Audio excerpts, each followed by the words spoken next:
Somebody come get 'em. They're too old for TikTok. Hello, and welcome to Too Old for TikTok, episode 241.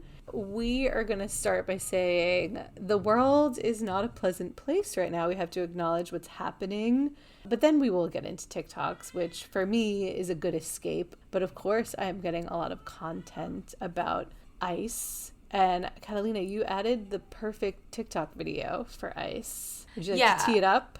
Sure. I'll just say that, I feel like we normally stray from talking about, we talk about controversial topics, but we tend toward not, for better or for worse. Yeah, because it's a TikTok podcast, but yeah. But I think that there's been times that we probably should have talked a little bit more about other what's going on horrific shit in the world. Yeah. But yeah, everyone, I think it's when it starts hitting especially close to home is when people all start responding. Instead of waxing poetic about my feelings, I would just like to defer to Grant E. Gibbs on the matter, famous for A Twink and a Redhead, but also his own perfect content. And he just sums it up. You have to be so dumb, stupid, fucking ugly, busted, dumb as fucking shit, pieces of shit, ugly ass hoe bitches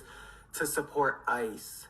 To fucking think what ICE is doing is good. You have to be so fucking butt dirt ugly and stupid that there's fucking rocks rattling around in your brain to think what's going on with ICE is fucking correct and right. Yes, that does sum it up. Fuck ICE. Fuck our government. Everything sucks. The end. There's been a lot of articles about censoring anti-ICE content on TikTok. There's an article in Forbes. Megan Stalter says she tried to post a video about anti-ICE and it was censored too. So people are speaking out, and that is really horrible if TikTok is indeed censoring content. Well, I mean, they've been doing content moderation for a very long time in a way that allows them to censor what people say on the platform and say, I mean, after all, it is a private company, and so it's going to be the interest of the private company. That's also why there's such an interest on the part of the U.S. government in having control of the platform. But of course, I also think that I'm glad there is awareness about this, and I think that in a not to be networked society where we have contact with one another on these social media platforms, when platforms are being censored, when people are being silenced in this way, it's also good that people are drawing attention to it. So as it turns out, hell has a trap door and there's more hell underneath. But I think something that I've been trying to remind myself, especially because of all the work that I do historically thinking about authoritarian regimes and censorship and war and strife, is that even in these times, people continue living, and sometimes joy is a form of resistance. Ooh. And so I think that the problem that we have to hold when we continue to engage with TikTok is understanding that your joy is also supporting a lot of the bad that's going on in this world. But I do think that finding moments joy of positivity and happiness, and not necessarily just numbing, are important, and we'll just keep addressing this little by little while also continuing to be upset the people. I was gonna say the gremlins that we are. Upset gremlins. And upset by what's happening. Yes, and we are gremlins. That was well said. Let's talk about the snowstorm. What a transition there. Well, I mean, it's connected because my sister lives in Minneapolis, and one of my favorite things that I heard from the protests was that people were throwing water on ice because it's so cold. But yeah, crazy storm. We had a really, oh my god, the cognitive dissonance. We had a really great video that was shared in the Tertulia chat by Italian Girl 1130 of this guy, as an exchange student reacting to the storm. Listen, Linda, guys, listen. A storm is coming, and we need to get groceries. Okay. So we might not have power for a whole week. Where's my friend? We might not have power for a whole week. Yeah. So I need to know what you guys want to eat. I'm going to the grocery store. I'll show you. For a whole week, the food is not the main problem. I'll show you. I have to shower. I have to do my hair. Without a blow dryer, I cannot do it. Okay. So buy a, I don't know, is there any blow dryer with batteries? No. But we do have a generator that will generate the refrigerator. No. Before the generator, let's think about my hair. Let's, blow dryer. Okay, can we talk food right now? This video is hilarious because I had no idea that Italian teens were so into their hair. No idea. I mean, this one specifically is, so maybe it's not all Italian teens. Not but- all Italian teens. Not all men. Not all Italian teens. But this is hilarious. Yes. He was amazing. How was your storm experience, Dina? I went outside for 20 minutes. It was great. I trudged through the snow just to get some fresh air. And I like New York City in a snowstorm when it's at first. When it becomes the sludge, awful, horrendous. You're jumping over puddles. It's disgusting. It's brown. It's yellow. But when it's white, it's so beautiful. So I do what I always do these days, which is stay indoors with Lila. That's great. And it was Lila's first snow? No, Lila has had 3 snows in her lifetime. She was born on December 11th, and it's already snowed 3 times in New York, which crazy winter. I'm glad we got her that little snow The Patagonia onesie. onesie that you guys bought is very cute. It comes in handy. Which, I can't get derailed, but I'm going to. There was such a debate about how much money someone should spend on a onesie, but it was because Ashley, friend of the pod, thought we were talking about just like a normal onesie. And she was like, I just don't understand a world in Why which so a onesie would be this expensive. No, it's not a normal onesie. Yeah, It's Patagonia, and it's very And it's a winter weatherproof. jacket. It's a winter jacket for a baby. So on my For You page, I kept getting videos about Jim Cantore, and I had no idea who this person was before I got these TikTok videos. I had to Google him, and I thought, I saw this video, I'm not going to Google him, whatever, and then I kept getting them. This video is by Liz Laugh Love NYC. This is the 4th video I've seen with a transplant talking about like, oh, we want snow, we want snow, we want snow. Jim Cantore is coming here to New York City. Do you understand what that will mean? The city will shut down. You will not be able to go anywhere. No subway, no bus, no LIRR, no nothing. Stop asking for stuff that you guys don't know what the repercussions are of. It's gonna be like a movie when you're inside watching it, but then you eventually have to leave. So Jim works for the Weather Channel. When I asked Ashley, friend of the pod, if she knew him, she's, oh yeah, like he's the guy who's always in hurricanes and stuff. So you know if he's coming to your city, like something very bad, a bad weather event is happening.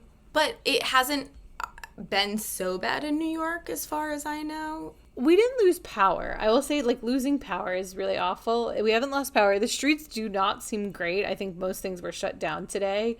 And today being a Monday, this will come out Thursday. By Thursday, everything will be up and running. However, it's going to be really cold. So the ice situation, we'll see. Yeah, what I happens. actually think frequently the problem is the prolonged aftermath and not the actual snow. That also happens with hurricanes and stuff like that, those types of weather events. Here in Columbus, we had a level 3 snow emergency, which meant that you were not legally supposed to drive on the roads unless you were like an essential worker, and you could be arrested. That's crazy. We didn't have that here. When I went out, there were some cars, not a lot. A lot of the people walking around, some with snowboards. Oh, that reminds me. Apparently, Shaun White was in Central Park. Shaun White, gold medal winner, snowboarding, and people clocked him, and then he was doing tricks for them. There were a lot of videos about that. Wow. I almost took out my snowshoes, but then I decided I didn't want to go outside. And that's allowed, and that's okay. Yeah, you do you. Before we move on, one of the most positive, only non-negative things I'll ever say about Oswego, New York is that they really knew how to clear snow there. I would hope they do. Yeah, Columbus doesn't seem like they do. No, absolutely awful. Disgusting. We actually are shoveling part of the street. Oh, geez. Good for you, though. Good Samaritan.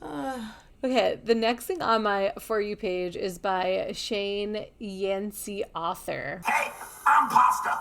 Don't rinse me off before you eat me. You're gonna wash away all my starch, and now all your delicious sauce is just gonna slide right off. The visual is he's literally just sticking pasta on his face and letting it fall off his face into a sink. But I have to admit something. I always forget not to wash pasta. I always forget. Wash pasta? Like, that's what the video is. You boil the pasta, you strain it, and then wash it off, rinse it off. You're not supposed to. Why not? This is what the video's saying, because then your sauce won't stick to it. Clearly someone didn't watch this video. Okay, but here's the problem. I was working until right before we recorded, didn't watch this one. I did watch it silently. No, but I have something to say about this. Water is not going to make your pasta sauce come off. In fact, water is used to emulsify. It's oil. If you put oil in your pasta, I disagree with Shane Yancey, man. It's when you rinse it off, it loses its stickiness, I guess. I don't know. That's not, no. I need, he's not saying much more. So before we disagree, we need an Italian on here. We need to get the Italian exchange student on. This is also the talk biggest, about the pasta. Like, classic internet person. I haven't watched the video and I'm yelling about how he's wrong. I will watch the video, come back, but my instinct is I don't have a full understanding of his reasoning, and I also know that one of the ways that you make a sauce stick to pasta is you put it back in, you put starchy water. So, like, I don't know. I'm the jury's out on this one. We'll revisit next week. What's been on your For You page?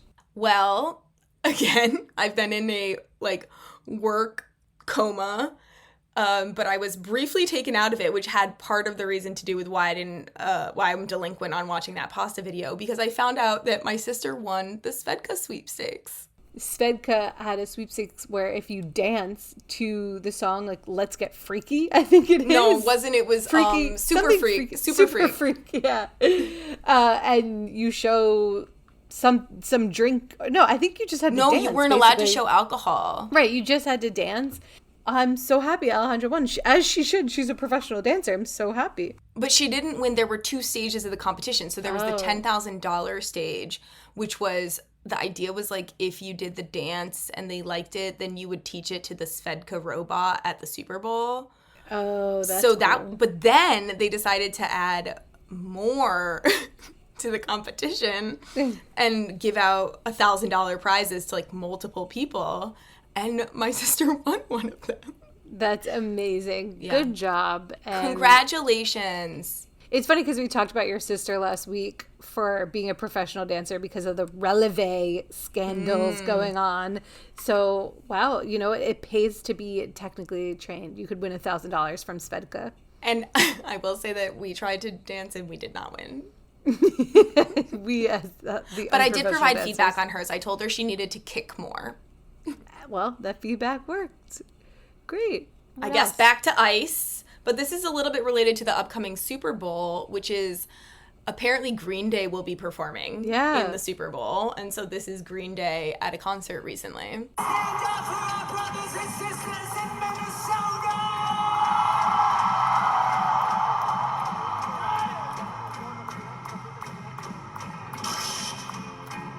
Ladies and gentlemen, Stephen Miller now has the floor.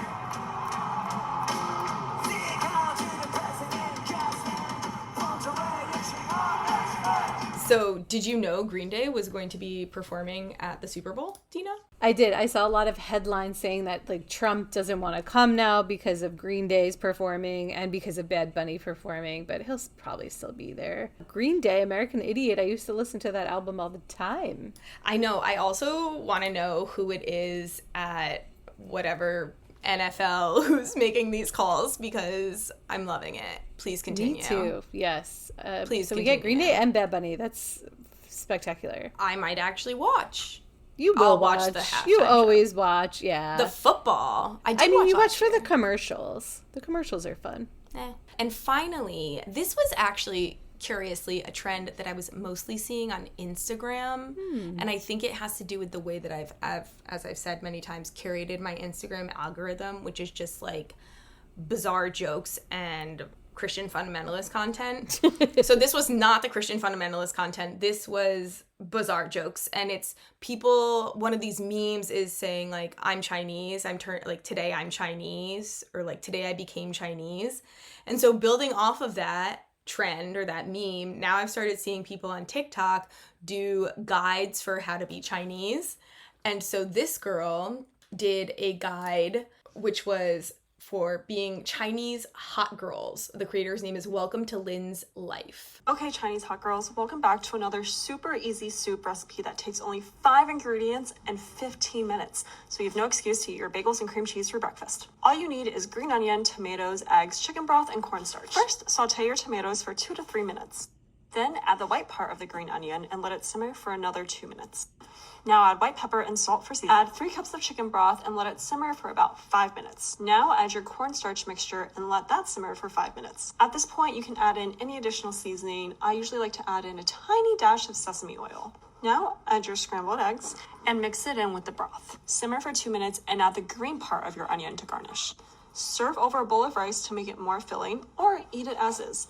And there you have it, a nourishing, warm bowl to start your day that your body will thank you. So the main points of being a Chinese hot girl are basically following the tenets of traditional Chinese medicine, like drinking hot water instead of cold water and keeping your feet warm.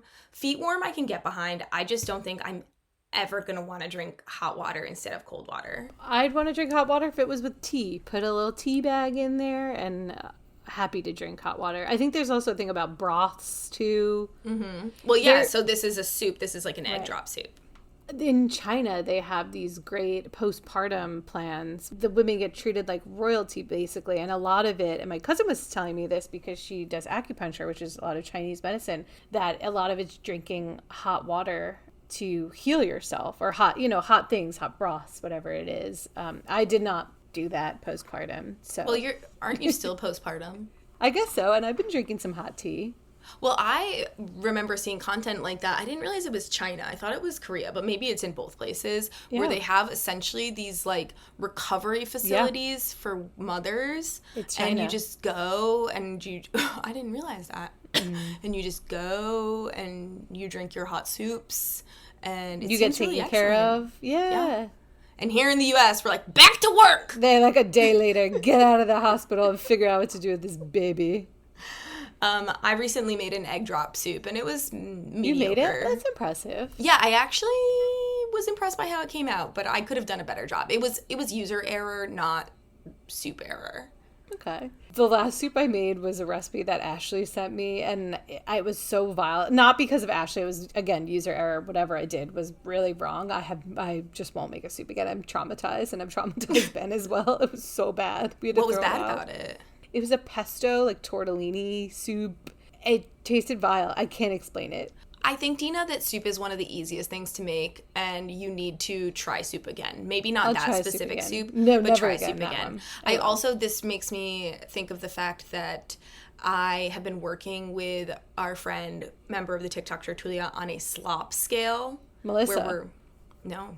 Sam and I are doing it. Although Melissa is a consultant. Melissa's queen of slop. Oh, I know. Slop. She's consulting. Yeah. We're trying to figure out everything is slop, but we're trying to subcategorize types of slop. Mm-hmm. And one of the categories we are currently working with is anti-Dina slop, which is slop that contains a large amount of cumin in it.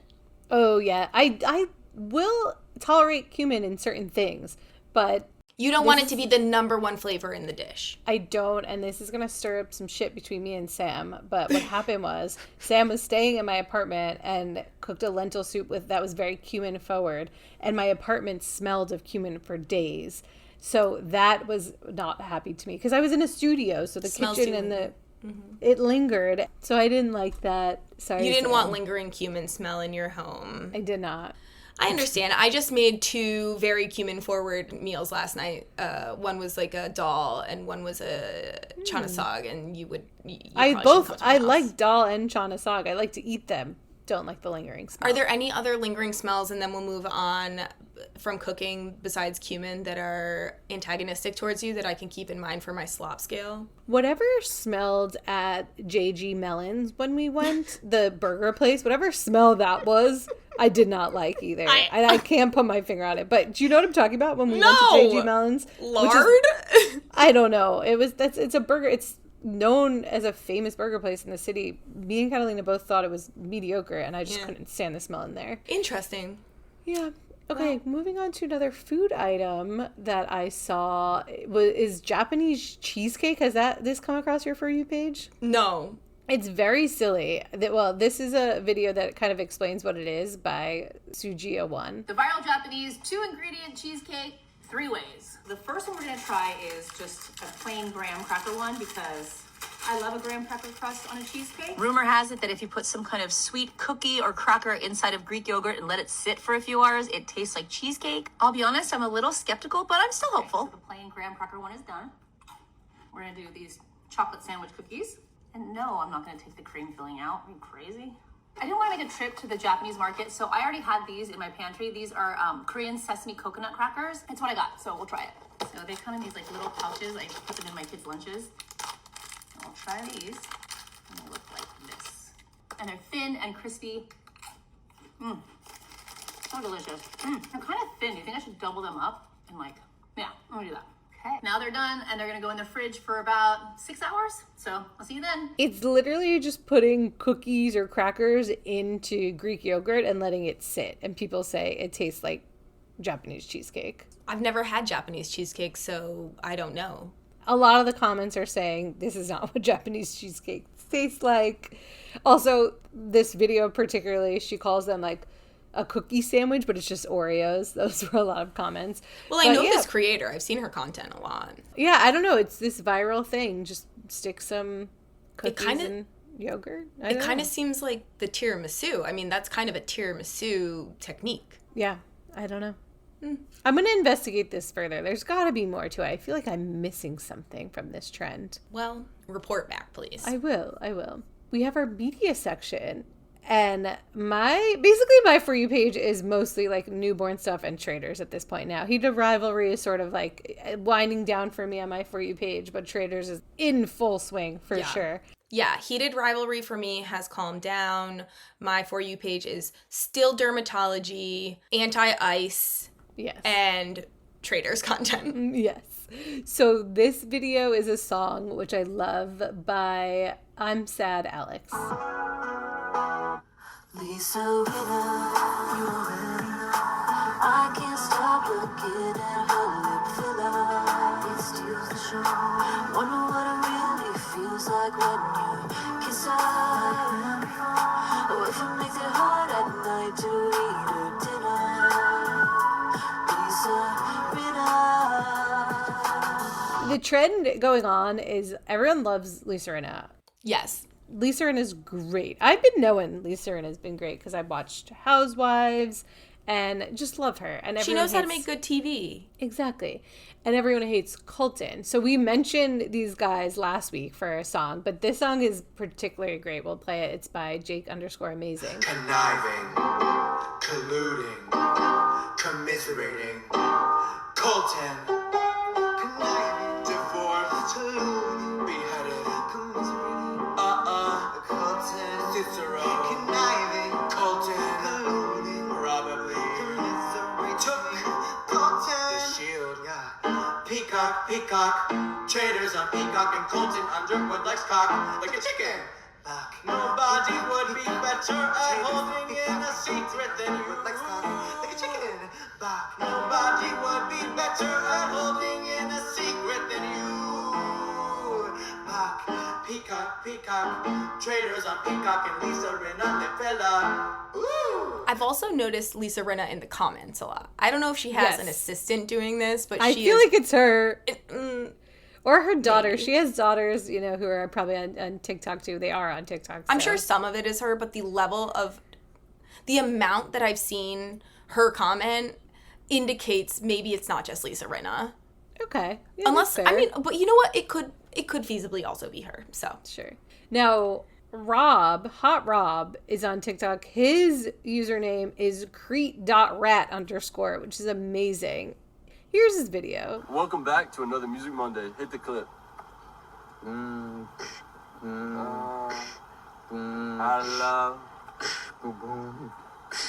Hello, crooks try to steal your heart. Never really found love, couldn't never figure out how to love.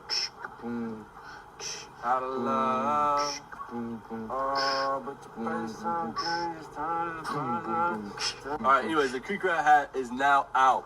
Go get it, y'all. A lot of the comments are he doesn't have a good voice, but everyone will watch him anyway because he's so hot. But he's so funny that he's singing. His shirt's always off. He's in his overalls. He's in Alabama. It's just very Rob. He knows what he's doing. Oh, yeah. Thirst traps. The last video we have for traders is from Lisa Rinna Official about Rob. Okay, one more thing I have to say. All right, talking about Rob's hotness, I think the reason why I can look right at him and talk to him and be okay, I'm used to it. I mean, Harry Hamlin, sexiest man alive, one of the hottest people on the planet, right? Like, I'm married to that. So I'm used to that kind of hotness. So it doesn't affect me so much. Like, you know, the girls' boyfriends, hot. Like 25-year-olds that are hot. I can handle it because I'm used to it. I'm able to look right at him, talk to him, not get shaken by him because I'm surrounded by hotness. So this makes sense. She can talk to hot people because she finds her husband hot. I think that's great. He was very hot, or He I guess was, still yes. is, but as youth, very hot. And I like how she refers to him at all times by first and last name. And last name, it's also great, yeah. And also in the show. And if you really want the Lisa Rinna, Harry Hamlin lore, you got to watch the clip on YouTube of the Amsterdam fight. Mm-hmm. Oh, yes. Of Real Housewives of Beverly Hills. The thing is that Lisa Rinna was a soap star. So everything she does, she's channeling soap star. She's acting. And yeah, that's it's why great. she's amazing. People also need to remember her Depends commercial. Okay, I don't remember that. Yes, she famously had a Depends commercial, which I just love. She mentioned that in the house. So she's just shameless. She'll do anything for a check, and she's very open about it. I just love that. I love. Okay, last but not least, the group chat is back. This series by Sydney Joe. I realize I've missed a bunch of episodes for sure because it's already season 5, episode 2 we have. Ashley sent me this. I was just thinking the other day, what happened to the group chat? So this is really here. kismet. Yeah, she did up her game, Sydney, and now each character is color coordinated, and also their phone case has the name. So when she switches between characters, you easily know which one it is. So great job. I think that is such a leveling up of the series. Do you know how many followers she has at this point? I think it was 1.7 million. Wow. Well, her budget is big now. Big budget girl. Yes, it is 1.7. No, but it's funny because it's not about the budget. It's still low budget and still true to her format. It's just a smart device that she's used. So you're right. It's not a higher budget. Yeah, she's production value. That's what I'm thinking. She's upping her production devices. Yeah, but also by production value, I guess it's not necessarily like you're saying that it's sleeker or like. No, it's just easier to know what's happening. Yeah, she's visually. She is learning how to improve the storytelling Yes. while remaining true to her original like voice and aesthetic. I think it's cool. Exactly. Yeah. Good it's job, great. Sydney. Love it. Yeah. Well, this has been a lovely episode. Thank you so much for listening. Please follow along and subscribe. And we'll be back next week. Bye. Bye.